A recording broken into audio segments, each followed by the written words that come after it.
Les amis, bonjour, bonjour, soyez les bienvenus au petit déjeuner de Devenir pour agir. J'espère que vous allez bien, que vous avez passé une agréable semaine. Je suis très heureux aujourd'hui de vous retrouver et d'accueillir le député de la 12e circonscription des Yvelines, Carl Olive. Carl Olive, bonjour, bonjour. Bonjour Emmanuel. Merci de me recevoir dans votre permanence à Poissy. Merci beaucoup.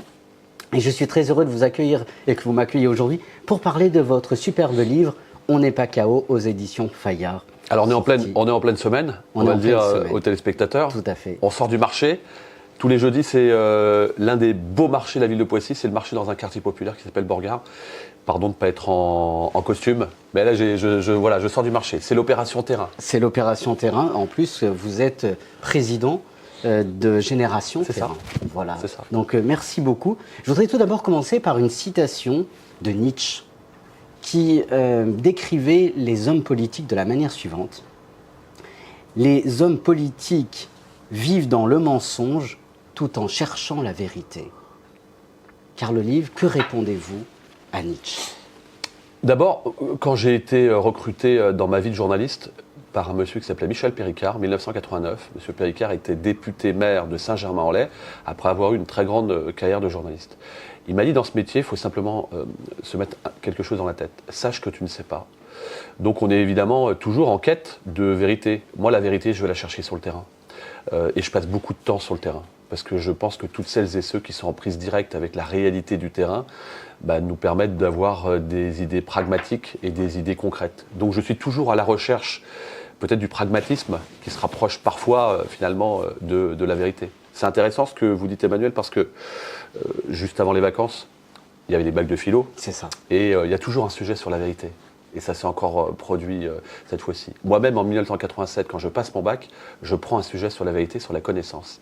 Et c'est très intéressant parce que c'est pas une science. Et on est toujours en quête, finalement, de vérité. Et la vérité, moi, je veux la chercher, encore une fois, sur le terrain. Je dis souvent que le travail entraîne le talent, la chance et la réussite. Et que quelque part, on est plus proche de la vérité quand on vient du terrain, plutôt que quand on est sur une espèce de verticalité, je décide et vous exécutez. Alors c'est hyper intéressant ce que vous dites parce que vous parlez de vérité. En effet, avant les vacances, le bac est tombé sur la vérité. On parle de vérité scientifique, on parle de vérité métaphysique. Parler de vérité politique, en quoi cela consiste-t-il ? Y a-t-il une vérité politique ? Ça, c'est très intéressant. En fait, c'est ce que j'allais dire. Peut-être le questionnement, c'est y a-t-il une vérité politique ? Je ne crois pas. Je crois au darwinisme, je crois à l'adaptation des espèces. En 2014, lorsque je suis élu maire de Poissy, j'aurais pu vous signer ici, Emmanuel, que jamais, au grand jamais, je n'aurais armé ma police municipale. 2 ans après, la police municipale était armée. Pourquoi ? Parce que les attentats sont passés par là et que malheureusement, les terroristes ne font pas la différence entre un policier municipal qui n'est pas armé et un policier national qui l'est. On s'est adapté à la situation. En 2020, comme vous le savez, on a eu le Covid. Et le Covid, jamais on s'était dit de nos vies on allait connaître ça, enfin notre jeune génération. Ça s'est produit. Donc il faut s'adapter. J'ai permis aux agents de la collectivité de Poissy de bénéficier de 2 heures de sport par semaine dans le cadre du temps de travail. C'est ce que je montre dans ce bouquin, On n'est pas KO. Pas pour se faire plaisir, pas parce qu'on est passionné de sport, parce que nous le devons aux agents. Les agents relèvent des défis et ces défis méritent de l'amélioration des conditions de travail. Et dans ce contrat gagnant-gagnant, on va baisser l'absentéisme et donc on va générer des économies. Donc apporter notre petite pierre à l'édifice et finalement diminuer, mais un tout petit peu, la dette de notre pays à travers ce dispositif innovant. C'est ce que j'appelle du pragmatisme, c'est ce que j'appelle de l'adaptation. La vérité d'un jour, souvent dit, elle n'est pas celle du lendemain. En tout cas, à l'instant T, il m'a semblé d'être proche de la vérité du terrain. Oui, d'être proche de la vérité du terrain, d'être sur le terrain, vous revenez du marché. Comment expliquez-vous ? Alors c'est vrai que dans ce superbe livre, vous donnez à la fois plein de conseils, plein de possibilités pour que le monde soit meilleur. Vous avez une vision très optimiste du monde, et tant mieux, surtout qui plus est aujourd'hui, on en a besoin.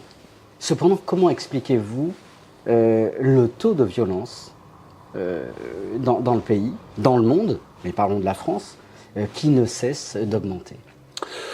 Je crois qu'on est en perte de repère, alors on pourrait définir le repère. La perte de repère, c'est que pour moi, on a un vrai sujet de dégradation de l'autorité de l'État dans toutes les strates de la société. à l'endroit des élus. Je dis les élus parce que c'est un peu la cerise sur le gâteau, mais toucher un élu, c'est toucher la République et finalement c'est abîmer la France et fragiliser les Français. Mais on pourrait prendre le même exemple sur les enseignants, sur les pompiers, sur les policiers, on en parlait, et parfois même entre citoyens où quelqu'un va refuser une priorité, quelqu'un ne va pas se dépêcher de passer par exemple à un feu vert, etc. Moi qui viens du sport, Emmanuel, il y a quelque chose que j'ai fait ici, pareil, en 2014. La première chose que j'ai faite, c'est que j'ai réuni l'ensemble de mes collègues agents de la ville de Poissy. Pas pour me présenter, je suis né ici, la moitié de ma vie en short, il y a 40 000 habitants quand j'étais gamin, mais simplement pour rappeler, entre guillemets, les règles du jeu.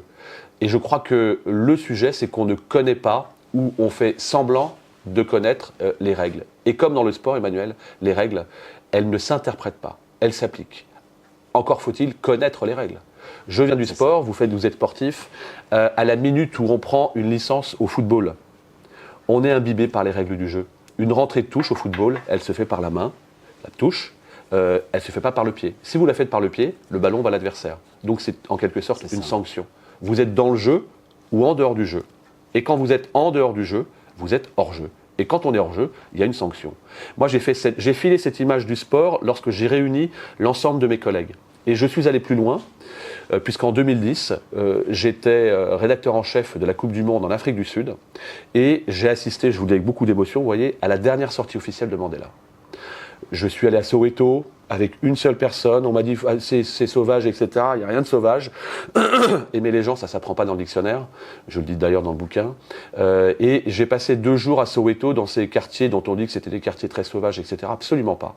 À discuter avec les gens. Et je me suis plongé dans la biographie de Mandela, que j'ai vue donc le jour de la finale.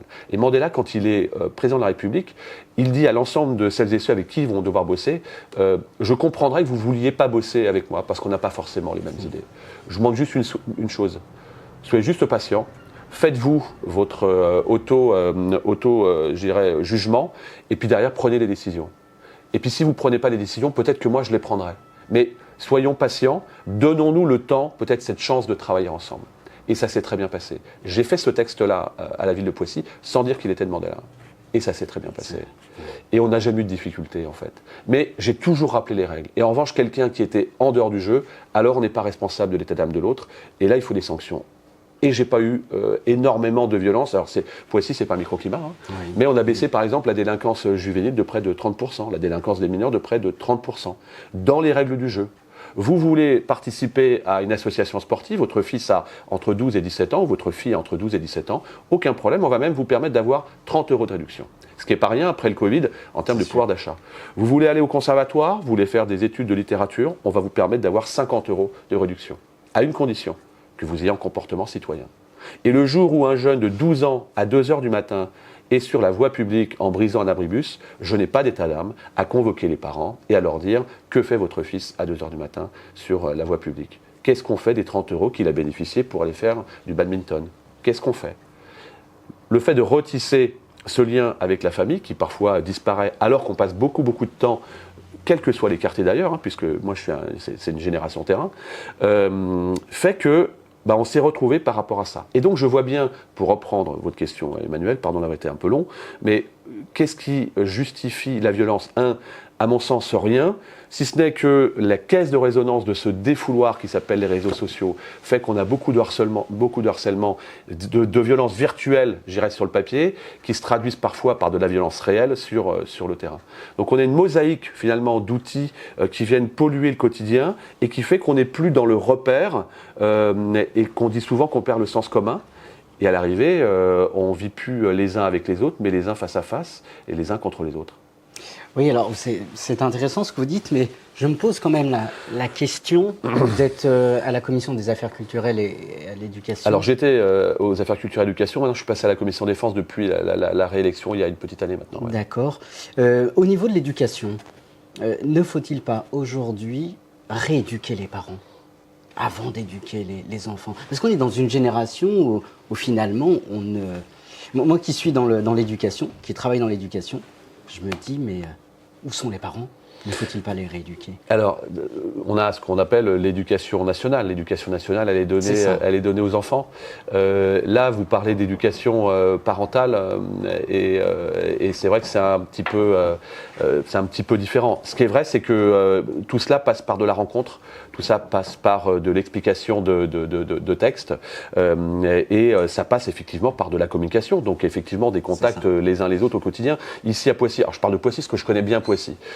On a multiplié les réunions publiques. C'est-à-dire qu'on a multiplié le contact avec les habitants pour leur dire ce qui allait, ce qui n'allait pas et comment on pouvait juguler le sujet. Ça n'a pas toujours été simple parce que être à portée de baffe, comme dit le président Larcher, fait que c'est pas toujours simple. Mais c'est un moyen de discuter avec les parents. Parce qu'effectivement, et puis il ne faut pas stigmatiser tous les parents, on a beaucoup de mamans isolées ici, par exemple, sur les quartiers populaires de Poissy, mais typiquement dans les quartiers de centre-ville, on peut avoir d'autres difficultés. Je crois qu'il faut être assez universel sur la démarche dont vous parlez. Alors aujourd'hui, je pense que beaucoup de politiques confondent l'autorité et le pouvoir. Beaucoup ont soif de pouvoir. Comment ne pas rentrer dans cet excès? Je suis élu, donc j'ai du pouvoir et donc je fais ce que je veux. Autrement dit, ma question, car le livre est la suivante: quelle est la part de liberté que doit s'octroyer un politique afin qu'il ne puisse pas entrer dans ce pouvoir qui peut être complètement catastrophique? Alors d'abord, Emmanuel, on vit dans une république, la 5e République de 1958, voulue par le général de Gaulle, avec un certain nombre d'institutions. Quand on respecte les institutions, c'est ce type de questions à laquelle on ne devrait pas avoir ni à se poser, ni à répondre. Moi, je suis assez partisan du contrat social de Jean-Jacques Rousseau, en 1762, qui dit ceci: les maisons font la ville, mais les citoyens font la cité. Il ne faut jamais l'oublier. Et une fois qu'on a compris ça, je pense que les citoyens vous font confiance, par exemple, pour être maire, vous prenez vos responsabilités. Un maire n'est pas là pour mairer, mais un chef est là pour cheffer, comme disait Jacques Chirac. Et donc le maire doit prendre ses responsabilités par rapport à ses engagements. Pour autant, de la même manière, quand ici à Poissy, en 2016, le Paris Saint-Germain décide de venir installer son centre d'entraînement ici à Poissy sur 75 hectares, c'est énorme, 75 hectares. Je souhaite que le Paris Saint-Germain puisse venir expliquer sa démarche aux habitants. Et on va créer des ateliers de proximité. Et on va saisir la Commission nationale du débat public. Parce que ça permet véritablement de valider les projets qui n'ont pas été forcément imaginés au moment où j'étais maire. Et ça, c'est pas de l'autoritarisme, c'est juste du partage d'informations et le partage d'une vision. Où je vous rejoins, je pense que celui qui aujourd'hui est dans la verticalité totale, c'est-à-dire, je reprends cette expression, je décide, vous exécutez, c'est fini ça. C'est fini ce logiciel. C'est ce logiciel très rugueux, ça se saurait. Et on le voit dans l'évolution de notre société. Alors moi, je ne suis pas le plus grand... je ne dis pas qu'à chaque fois qu'on a une décision à prendre, il faut réunir toute la ville. Je dis simplement qu'il y a un certain nombre de sujets, de projets qui méritent d'être validés, presque survalidés par les habitants. Ce qui évite par exemple d'avoir des recours.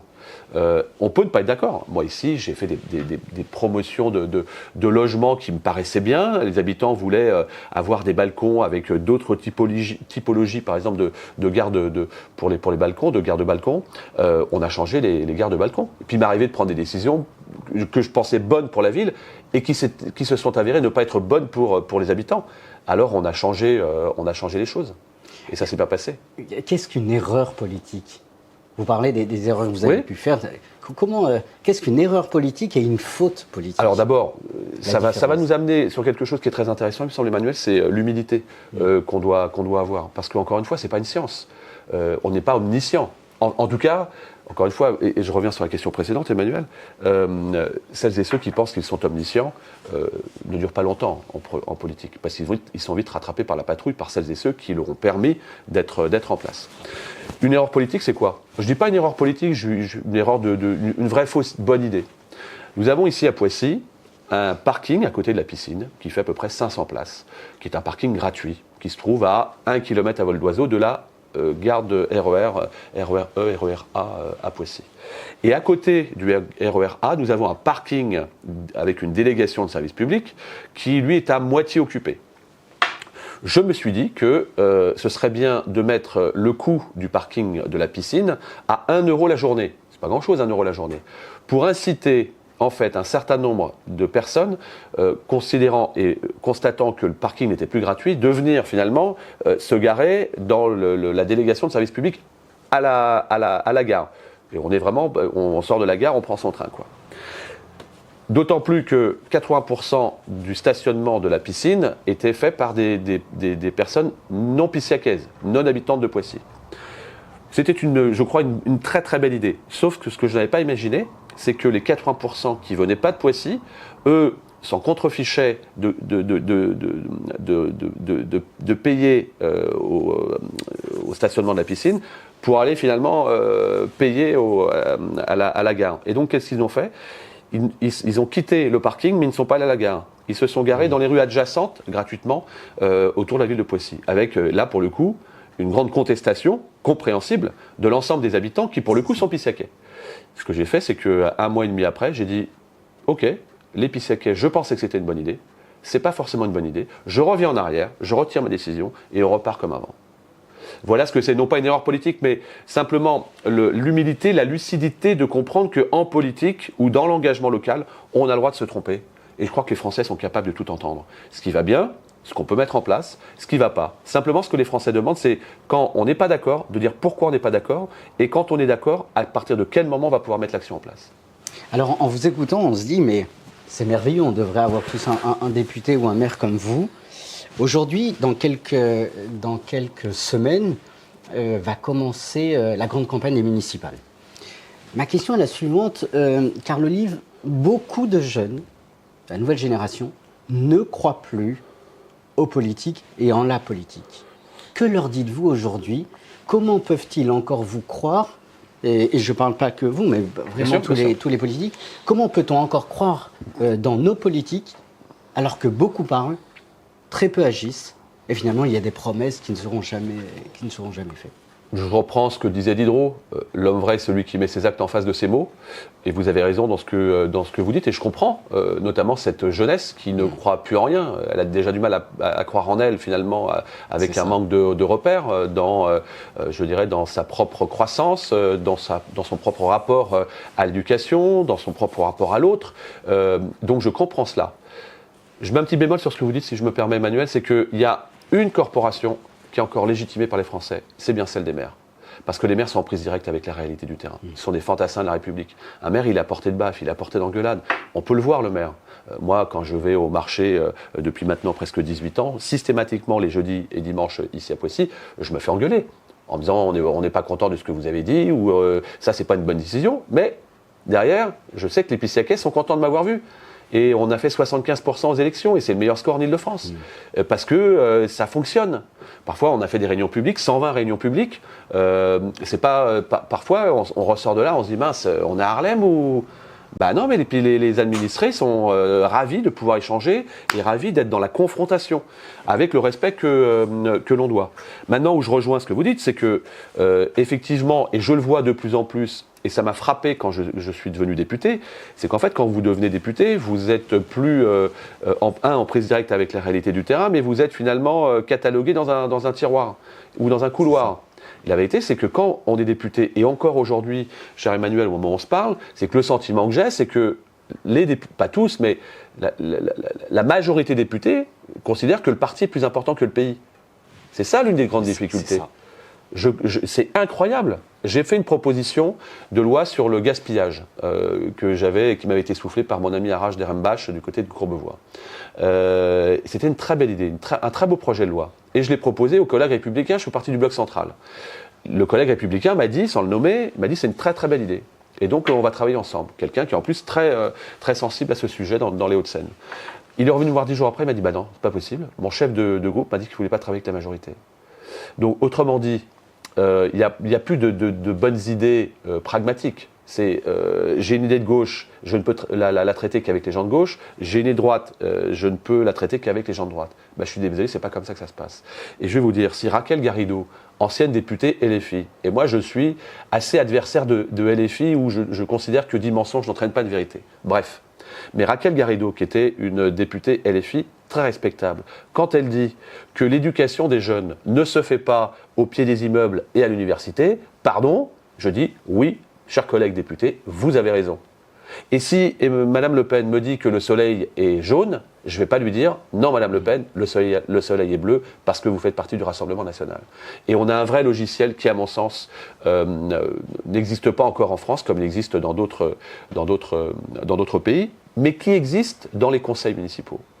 Quand on est au conseil municipal d'une collectivité, vous pouvez avoir des idées de gauche, de droite, de personnes de confession musulmane, juive, chrétienne, etc. On sait non pas composer, on sait faire en sorte que ce soit la belle idée pour la ville.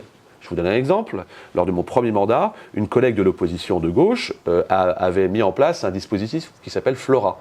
C'est un dispositif qui vient lutter contre les violences faites aux femmes et qui incite les bailleurs sociaux à mettre en place 2 ou 3 logements, entre guillemets, de réserve, pour que la personne, femme ou homme, qui a été violentée, puisse avoir un repli. C'est une très belle idée. J'ai valorisé cette personne et j'ai surtout valorisé l'idée. Et il me semble qu'on doit être pragmatique par rapport à ça. Et aujourd'hui, ce que je constate, c'est que notre pays manque de cela. Il a fallu 6 mois pour mettre tous les partis politiques autour de la table, autour d'un Premier ministre. Michel Barnier, c'est ce qu'il a voulu faire. Il n'a pas pu le faire. Il s'est fait dégager. François Bayrou, c'est ce qu'il a réussi à faire. Et on a l'impression que rien que de faire ça, c'est d'avoir remporté Interville ou Jeux sans frontières. Enfin, c'est quand même incroyable. Alors que finalement, on fait ça au quotidien quand on est maire. Alors avec la réflexion que vous venez de porter, Carl Olive, je pense à cette citation de Claude Lévi-Strauss qui dit « Un homme savant, ce n'est pas celui qui trouve les bonnes réponses, mais c'est celui qui sait se poser les vraies questions. » Carl Olive, ma question est la suivante. En tant que député, les concitoyens, les citoyens dont vous avez la charge, cherchent en vous, attendent en vous d'avoir des réponses. Quelles sont les vraies questions qu'en tant que député, vous pouvez poser? Alors, vous savez quoi? Je vais demander à une de mes stagiaires, on va le faire en direct, Victoire, je veux bien que tu ailles chercher, regarde, il y a des petits animaux qui sont présentés, je vais les présenter à la caméra. Excellent. Ça va donner une réponse à Emmanuel. Tu en prends 2 ou 3, n'importe lesquels, rapidement. Voilà, voilà, parfait. Alors, je suis un passionné de tortues. Excellent. Je suis un passionné de tortues. Victoire, allez-y. Voilà. Merci. Et je vais les montrer, voilà. Et des tortues du monde entier. Vous voyez, à chaque fois qu'on fait un voyage, on ramène une petite tortue. Et je suis également vice-président d'un groupe d'amitié à la fois du côté du Pérou. Pourquoi? Ici, vous avez des tortues, on va parler de Galapagos, on va parler de Darwin, évidemment, ce que j'appelle l'adaptation aux espèces, etc. J'en ai une 50aine. Les bonnes questions, en fait, il n'y a pas de bonnes ou de mauvaises questions. La vérité, c'est que sur le terrain, on me pose des questions. Charge à moi à adapter, non pas mes réponses, mais adapter mes actes en face des questions qui sont posées. Et les vraies questions qu'on devrait se poser, c'est que devons-nous faire lorsqu'on est élu, lorsqu'on est député, pour faire en sorte que notre beau pays avance? Parce que la France est un beau pays. Je reprends Sylvain Tesson qui dit ceci, la France, ce paradis peuplé de gens qui se croient en enfer. Et on n'est jamais aussi français que quand on est à l'étranger. Je vous donne un exemple. Quand il y a eu le Covid, il y avait les tests PCR à faire. En France, ils étaient gratuits. On allait en Espagne, c'était 120 €. J'ai des collègues qui étaient à Malte en vacances, 130 €. Et nous, on était toujours en train de se plaindre, la bouche pleine. Ben non, tout ne va pas bien. Mais il faut juste qu'on s'ouvre un tout petit peu. Le proverbe africain qui dit que le chameau ne voit pas sa bosse prend toute sa considération pleine et entière. La France est un beau pays.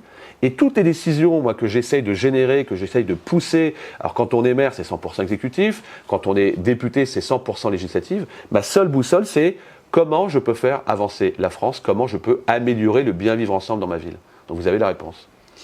Et peut-être une dernière question, parce que l'interview va bientôt s'achever. Aujourd'hui, je reparle de la jeunesse. Vous êtes un fervent défenseur de la jeunesse.